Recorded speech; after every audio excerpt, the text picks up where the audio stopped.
E pensando nisso, eu quero trabalhar com vocês o texto de Hebreus, que fala sobre a disciplina do Senhor. Porque enquanto há disciplina, embora no momento que a gente recebe, a gente não gosta de ser disciplinado, a disciplina ela produz vida. E ela também evidencia que somos filhos de Deus. Mas quando não há disciplina do Senhor, quando não há correção, é porque algo está errado. Saul rejeitou a palavra e foi rejeitado como rei. Davi pecou, e nós vamos ver com mais calma na semana que vem essa parte. O Senhor o corrigiu por meio do profeta Natã e houve arrependimento. Não que tenha deixado de existir consequência, mas houve perdão pelo seu pecado.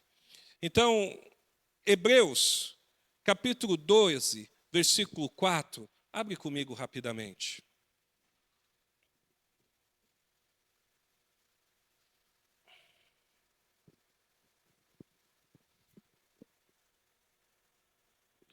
Doze, 4. Diz: na luta contra o pecado, vocês ainda não resistiram até o sangue. E vocês se esqueceram da exortação que lhe é dirigida como a filhos. Filho meu, não despreze a correção que vem do Senhor, nem desanime quando você é repreendido por Ele. Porque o Senhor corrige a quem ama e castiga todos os filhos a quem aceita. É para a disciplina que vocês perseveram. Deus os trata como filhos. E qual é o filho a quem o pai não corrige? Mas, se estão sem essa correção, da qual todos se tornaram participantes, então vocês são bastardos e não filhos. Além disso, tínhamos os nossos pais humanos que nos corrigiam e nós o respeitávamos. Será que, então, não nos sujeitaremos muito mais ao Pai espiritual para vivermos? Pois eles nos corrigiam por pouco tempo, segundo o melhor lhe parecia. Deus, porém, nos disciplina para o nosso próprio bem, a fim de sermos participantes da sua santidade. Na verdade, toda disciplina, ao ser aplicada, não parece ser motivo de alegria, mas de tristeza. Porém, mais tarde, produz fruto pacífico aos que têm sido por ela exercitados. Por isso, levantem as mãos cansadas e fortaleçam os joelhos vacilantes. Façam caminhos retos para os seus pés, para que o manco não se desvie, mas seja curado. Feche seus olhos mais uma vez. Pai, graça nós te damos mais uma vez, Senhor, pedindo, Deus, que o Senhor abra o nosso entendimento acerca da Tua palavra, que o Senhor, ó Deus, fale ao nosso coração nessa manhã, em nome de Jesus. Amém. Então, todo cristão, toda pessoa que aceita Jesus como Senhor e Salvador, ele sai para uma caminhada, para uma corrida de fé. Ele inicia uma jornada de fé nesse mundo. Ele inicia uma caminhada na presença do Senhor, da qual ele precisa se posicionar e da qual também ele precisa entender que haverá correções sobre a vida dele para que ele seja um servo que não se perca. Para que ele não seja alguém que rejeite a palavra e seja rejeitado por Deus. A fim de que essa pessoa não perca de vista a verdade e a direção de Deus para as suas vidas. Porque o pai repreende o filho. E repreende o filho para que o filho não se desvie do caminho que ele deve andar. E foi exatamente isso que aconteceu com Saul. Saul se desviou do caminho, se perdeu, rejeitou a palavra e foi rejeitado pelo Senhor. E Davi foi corrigido. E por causa da correção, ele apruma o seu caminho novamente.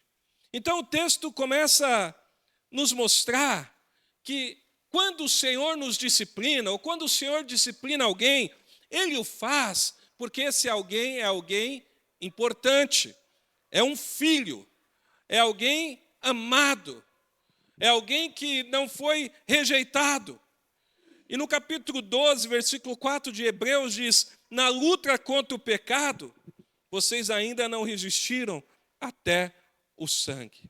Então, nessa jornada, irmãos, que a gente trilha da fé, nós temos que compreender que há uma luta, há uma batalha, há uma guerra, e é uma guerra contra o pecado, é uma guerra contra o desejo de fazer algo que é contrário à palavra do Senhor. Nossa guerra contra o pecado é uma guerra grande, e é uma guerra que a gente tem que levar ao extremo. Com o pecado nós não podemos brincar, com o pecado nós não podemos achar que não é sério. Não, é sério. É sério porque o pecado não é brincadeira. É sério porque o pecado tem consequências terríveis. É sério porque o pecado separa o homem de Deus. Saul toma o lugar de sacerdote. Saul se rebela contra a palavra do Senhor. Saul faz aquilo que é o contrário a Deus. E quando a gente pensa que pecado não é brincadeira, a gente lembra também de Sansão. Sansão brincou tanto com o pecado que uma hora ele foi pego pela própria armadilha. Ele tocou num defunto, um corpo de um leão para pegar o mel. Não podia pegar no corpo de um animal morto ou de nada morto. Sansão pega. Sansão se relaciona com uma mulher, com Dalila, e conta várias mentiras para dizer de onde vem a força. Ele brinca com o pecado até que uma hora o pecado suplanta a vida dele. E ele perde a força e vai prisioneiro. Então o pecado não deve ser considerado algo inofensivo, não. O pecado é totalmente nocivo à vida do cristão.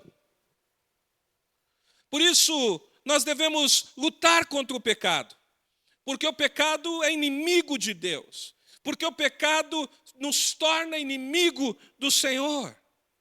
Então, todos aqueles que são escolhidos do Senhor, todos aqueles que creem em Cristo como seu único e suficiente Salvador, todos aqueles que se dizem cristãos, precisam evitar as doutrinas pecaminosas, precisam evitar atitudes, ações, comportamentos, entendimentos que são ofensas a esse Deus.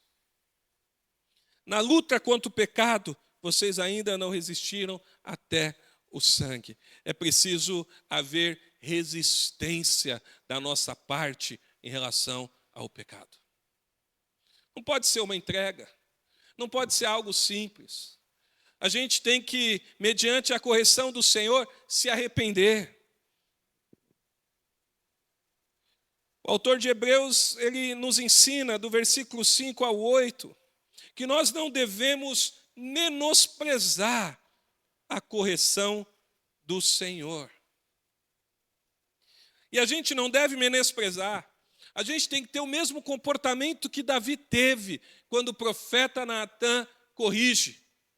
Comportamento de arrependimento, de reconhecimento que pecou, de confiança em Deus. A gente não pode agir com desprezo em relação à disciplina, como Saul usou de desprezo em relação à palavra do Senhor. Porque existem várias razões de sermos corrigidos pelo Senhor. Primeiro porque, quando o Senhor nos corrige, Ele quer nos tornar mais parecido com o seu Filho, Jesus. Segundo porque Ele iniciou uma boa obra em nós. E essa boa obra que Ele iniciou, Ele vai completar. E trabalhar em nós é como o oleiro trabalha com barro. Precisa corrigir alguns defeitos, precisa reparar algumas rachaduras. Às vezes precisa até quebrar para fazer um vaso novo, quando esse vaso está torto e não tem como ser corrigido. Então o Senhor, Ele está trabalhando em nós. E quando Ele está trabalhando em nós, Ele nos repreende, Ele nos disciplina. E Ele faz isso para que a gente não desanime nessa caminhada. Portanto, nós não podemos ser pessoas insensíveis à voz de Deus. E nem devemos considerar sem valor a correção do Senhor, porque quando o Senhor nos corrige, ele também está demonstrando amor por nós. Ora, quando a gente corrige o nosso filho, não é para aprumar o nosso filho nos caminhos melhores? Quando a gente orienta os nossos filhos, não é para que os nossos filhos escolham os melhores caminhos? Ou quando a gente corrige um sobrinho, uma sobrinha, ou quando a gente corrige alguém que a gente ama, ou até mesmo um amigo, quando nós confrontamos um amigo com a palavra do Senhor, nós não fazemos isso porque nós o amamos. Portanto, a ausência de disciplina é um equívoco dos nossos dias em relação ao amor. Quando você acha que amar significa não corrigir, muito pelo contrário, corrigir é uma demonstração de amor. E Deus nos corrige porque o Senhor nos ama. Deus corrige e açoita todo aquele que o recebe, para que caminhemos em caminho de santidade, para que possamos desfrutar das bênçãos do Senhor, para que possamos nos manter fiéis ao único caminho, que é Jesus, para que sejamos sal e luz nesse mundo, para que não sejamos rejeitados como Saul. Isso é um encorajamento para os servos do Senhor, porque ele corrige, ele educa quem ele recebe como filho. Ou seja, se o Senhor está te corrigindo, é porque você é filho. Se o Senhor está disciplinando, é porque Ele te ama. Agora, quando Ele te entrega as suas próprias paixões, aí é para ficar com medo. Porque algo está errado. Porque se Ele não corrige, então não é filho, é bastardo. Agora, quando é filho, há correção. Portanto, nós devemos perseverar.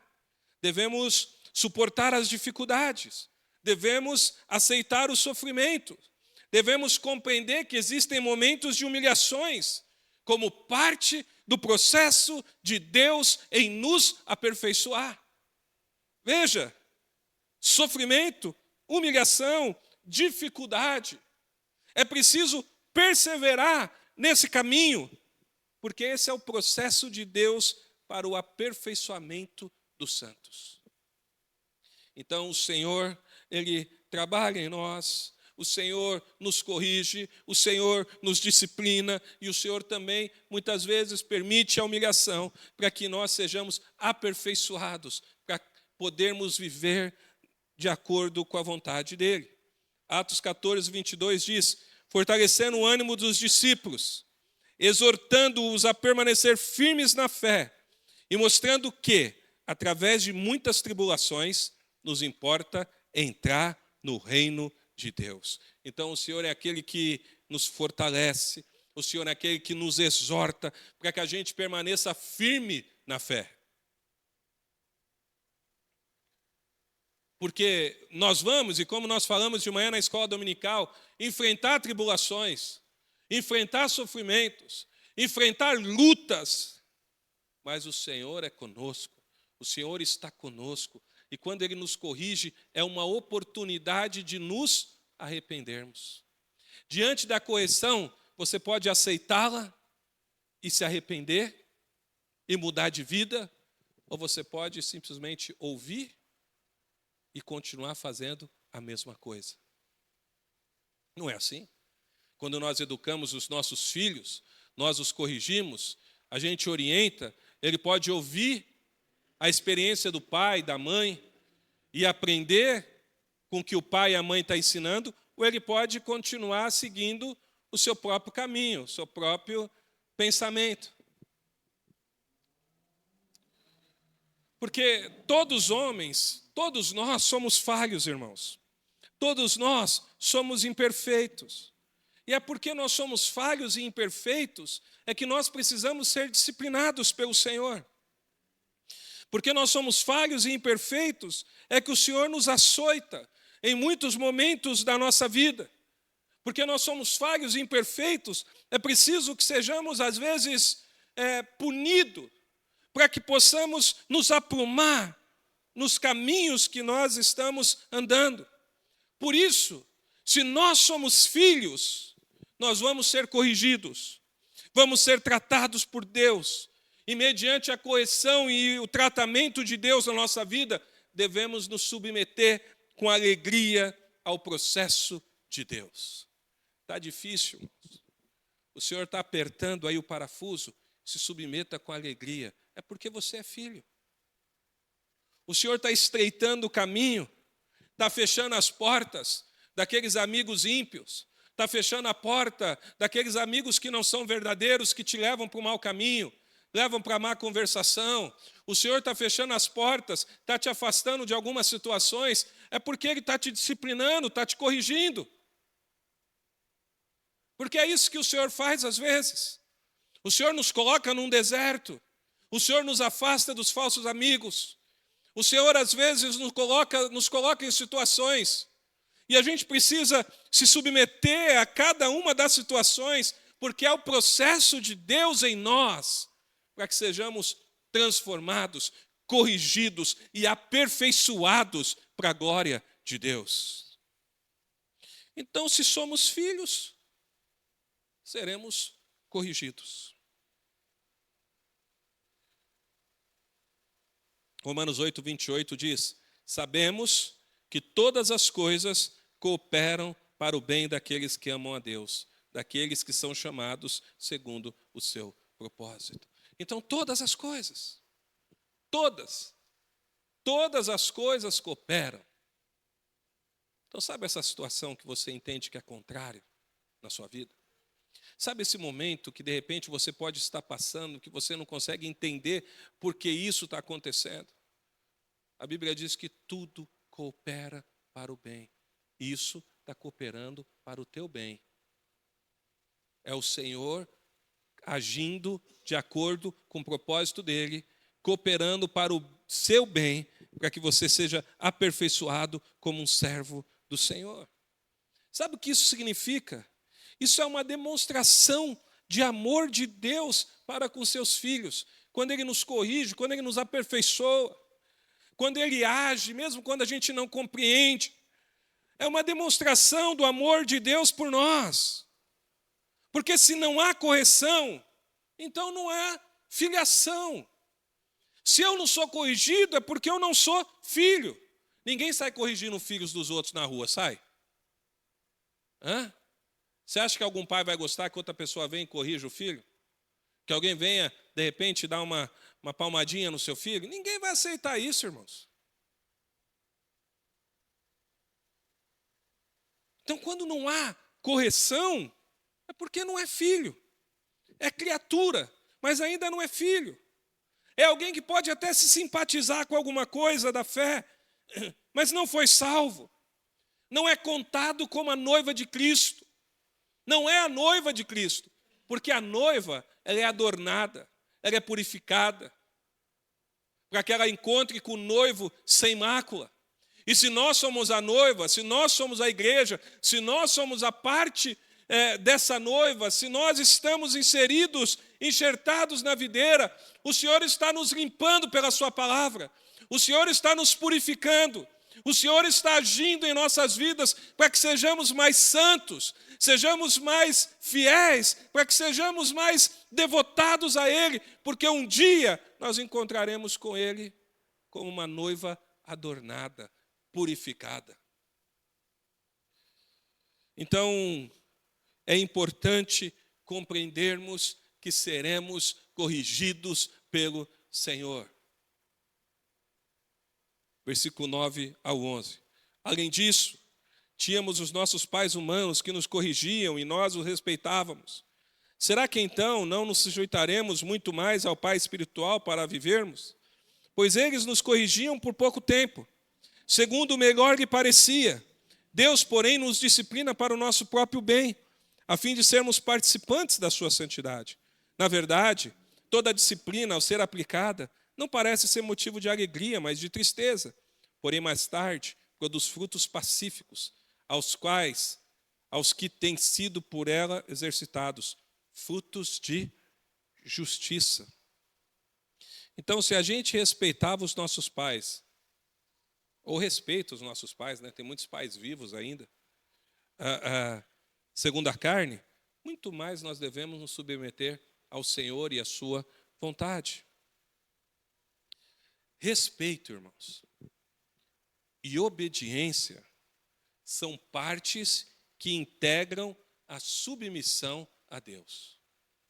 A gente tem que ter respeito, ou seja, temor diante do Senhor, e a gente precisa ser obediente, porque isso é o que integra uma submissão verdadeira diante do Senhor. Submissão não é fazer aquilo que eu quero, submissão não é viver da maneira que eu quero, submissão não é obedecer o que eu gosto de obedecer e desobedecer o que eu não gosto. Submissão envolve uma entrega completa de obediência ao Senhor nosso Deus. Por isso que quando Saul é repreendido pelo profeta, e o profeta vai deixar ele, Saul pega o profeta pela sua roupa e rasga a sua roupa. Porque a preocupação de Saul era só de não ser envergonhado diante do povo. Não me deixa sozinho, não me envergonhe diante do meu povo. Mas quando Natã repreende Davi, Davi fala, pequei contra o Senhor, somente contra o Senhor pequei. Que eu caia nas mãos de Deus. Então a gente precisa olhar e ver a diferença do que acontece. Continua rebeliado, só se preocupa com a aparência externa. Outro se arrepende diante do Senhor, reconhece que todo pecado é contra Deus em primeiro lugar. Porque, na verdade, irmãos, quando a gente olha o pecado de Davi, a gente tende a achar que Davi pecou contra Betseba, porque mandou pegar ela do rio, ela era uma mulher casada, por ele ser rei, a tomou para si. Davi pecou contra Urias, o seu marido, porque chamou ele da guerra para se deitar com a sua esposa, para encobrir o pecado de Davi, porque Betseba ficou grávida. E quando percebeu que o servo era fiel ao palácio e não quis ir para casa, dormir com a sua esposa, ele então manda para ir para a guerra e pede para colocar na frente da batalha, e quando tivesse mais intensa a batalha, todos se retirassem para que ele fosse morto. Então, quando Davi faz isso, a impressão que dá, ele pecou contra as pessoas, claro que pecou, mas quando ele é confrontado por Deus, ele fala, pequei contra ti, somente contra ti eu pequei, porque ele entende que todo pecado, irmãos, ainda que a gente ofenda alguém, e a gente está pecando contra essa pessoa, mas todo pecado, em última instância, é contra o Senhor. E aí você pode ficar preocupado como Saul, com o que as pessoas vão pensar, ou você pode agir como Davi, reconhecer o pecado e se arrepender. Quando o Senhor disciplina, nós precisamos nos submeter a Deus, porque de Deus vem toda a verdade. E submissão à verdade de Deus é um claro sinal de conversão genuína. Então, quando a gente se submete verdadeiramente à correção de Deus, isso é um sinal de uma conversão genuína. Então, as nossas atitudes diante da disciplina, as nossas atitudes diante da correção, diz muito quem nós somos. Se a gente é alguém que aceita a correção do Senhor, significa que nós estamos submetendo à vontade de Deus e somos verdadeiramente convertidos diante do Senhor. Mas se a gente é aquele que rejeita a correção, e a correção ela vem de muitas maneiras. Deus nos corrige por meio dos nossos líderes, Deus nos corrige por meio dos nossos familiares, Deus nos corrige às vezes por meio de amigos, Deus nos corrige por meio de situações que acontecem, que nos levam a entender que nós estamos num caminho que não deveríamos estar. Seja qual for a maneira que o Senhor usa, nós precisamos nos submeter a essa correção. Tiago 1,21 diz, portanto, deixando toda a impureza e acúmulo de maldade, acolham com mansidão a palavra implantada em vocês, a qual é poderosa para salvá-las. Então Deus, Ele nos corrige para um bem maior, para nos salvar. O Senhor nos corrige e nos ensina para que a gente seja participantes da santidade, da sua santidade em Cristo Jesus. Há um propósito na correção. Há uma razão do Senhor nos corrigir, é nos tornar participantes da sua santidade em Cristo Jesus. Veja que poderoso que é isso. Que tremendo! E por que às vezes a gente rejeita a vontade do Senhor? Por que a gente reluta e rejeita a disciplina do Senhor em nossas vidas? Por que a gente não quer aceitar? Por que muitas vezes nós somos orgulhosos, pensando naqueles que estão à nossa volta, quando deveríamos nos curvar diante da correção de Deus? Porque se Deus corrige é amor. Se Deus corrige é porque somos filhos. Se Deus corrige é porque o Senhor quer nos colocar no caminho correto, adequado. Eu penso que na grande maioria, nem todos os casos são assim, mas na grande maioria, os nossos pais nos ensinaram da melhor maneira possível. Só que, e a gente ensina nossos filhos da melhor forma possível, mas nós somos homens falhos. Mas estamos diante de um Deus perfeito, diante de um Deus poderoso, que nos corrige, e a sua disciplina é perfeita. Então, quando Deus diz para a gente respeitar o limite da palavra, é porque se nós transgredirmos essa palavra, vai haver sofrimento, vai haver consequência. Se a gente transgredir o limite de segurança estabelecido pela palavra do Senhor, vai ter um problema, vai ter um risco. Quando você vê fios, ligação elétrica, geralmente tem o que lá? Uma plaquinha, perigo. Não mexa se você não sabe mexer, porque tem a chance de você tomar um choque. Existe uma consequência. Se você vai no metrô em São Paulo, tem uma faixa amarela lá. É o limite que você deve ficar. Se você ficar depois da faixa, tem um risco. Tem o risco de você cair, tem o risco de alguém esbarrar em você sem querer, você se machucar, caindo no trilho. Há uma faixa limitando, você vem até aqui, você fica atrás dessa linha. Quando a porta do metrô abrir, você entra no metrô. É uma proteção. Há um limite. Porque há consequências quando a gente transgride. Embora Davi tenha sido perdoado pelo seu pecado, houve consequências. Deus falou, a espada nunca mais descansará na sua casa. Deus falou, o que você fez escondido será feito no terraço do palácio para que todos vejam. E a gente sabe que o filho de Davi, quando se rebelia contra Davi, ele toma as concubinas de Davi no terraço do palácio diante de todo Israel. Então a gente precisa entender que há consequências quando a gente rompe o limite que Deus estabelece por nós, mas a gente precisa aceitar a disciplina e se submeter e buscar obedecer, porque as consequências da desobediência são terríveis, irmãos. Quando a pessoa é uma pessoa que não aceita correção, as consequências são terríveis. Você já lidou com uma pessoa que você fala, nossa, essa pessoa é teimosa demais? Alguém já lidou com alguém assim? Não ouve ninguém, não escuta o conselho de ninguém, não ouve ninguém, faz tudo da cabeça dele. Às vezes a gente conhece pessoas assim, e qual que é o fim? São pessoas que não são corrigidas. Algumas até usam o termo, nasci assim, vou morrer assim, já estou muito velho para aprender. Já ouviu isso aí? Já estou muito velho para aprender coisas novas. Não. E vou morrer assim, e gosta de mim assim, se não gosta, não estou nem aí. A Bíblia não ensina isso. Quanto à vida, o Senhor está nos corrigindo e nos ensinando e nos aperfeiçoando para nos tornarmos mais parecidos com Cristo. Eu quero dar uma notícia para você que pensa assim, nasci assim, vou morrer assim. Se você nasceu assim e morrer assim, significa que você não foi salvo por Cristo.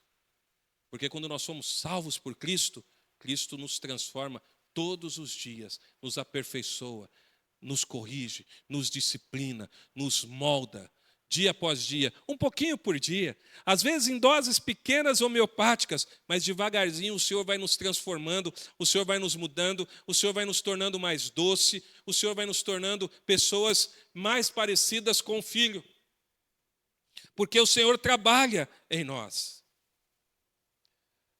E ainda que muitas vezes, momentaneamente, a gente não compreenda a correção do Senhor, Ainda que algumas vezes, irmãos, diante da correção venha um sentimento de frustração, porque às vezes vem. Quando o Senhor nos poda, às vezes vem um sentimento de frustração. Eu fico olhando esses vasos aqui, e eles estão crescendo bonito, né? Esses dias eu percebi aqui uma folhinha quebrada, outra. Eu pensei, vou falar com a irmã Iracema para vir dar uma olhada na flor. Porque eu sei que ela cuida da flor. Porque a flor, às vezes, precisa ser podadinha, para que ela possa crescer mais bonita, cortar as folhas machucadas, né? Podar. Então, às vezes, o Senhor, Ele nos poda. Ele vai limpando. E dói. E quando dói, dói porque momentaneamente a gente fica frustrado. Mas a gente precisa confiar em Deus e na sua ação na nossa vida. Porque a gente não vê como Deus vê. A gente não conhece como Ele conhece. A gente não tem a capacidade de enxergar lá na frente como Ele enxerga. E às vezes Deus, na sua disciplina, no seu zelo por nós, Ele nos põe limites, Ele não permite que a gente avance em algumas áreas, Ele não permite que algumas coisas aconteçam, porque é uma forma de nos manter disciplinados de acordo com a vontade dEle. Então, o escritor de Hebreus, melhor, o escritor, o Senhor nos ensina na sua palavra, Paulo vai dizer isso, que nós não devemos pensar de nós mesmos mais do que nós deveríamos. Olha como é forte isso, porque a gente tem uma facilidade de pensar acerca de nós mais do que nós somos. A gente tem uma facilidade de pensar que nós somos bons quando nós não somos. A gente tem uma facilidade de pensar além do que convém. Não devemos pensar que somos mais fortes do que realmente nós somos. Nós carecemos da misericórdia e da correção do Senhor. Uma pessoa, quando ela não quer se submeter, ela arruma uma desculpa para desobedecer. Ela arruma uma desculpa para transgredir aquilo que a palavra ensina. Ela arruma uma desculpa, e às vezes até uma boa desculpa, para fazer exatamente o que o Senhor ensina ao contrário. Mas quando a gente se submete à correção, o Senhor trabalha em nós, a fim de que Ele seja glorificado através da nossa vida. E Ele produz em nós frutos de justiça. Por isso temos que aceitar com alegria e paz a correção do Senhor. Então não fique triste, irmãos. Não ache que Deus não está cuidando. Na verdade, Ele está cuidando quando Ele está te corrigindo. Ele está te limpando pela palavra. Não fique triste quando Ele confronta você através das Escrituras. Ele está te ensinando a confiar nele e resistir o pecado. E Hebreus 12, versículo 12 e 13 diz assim: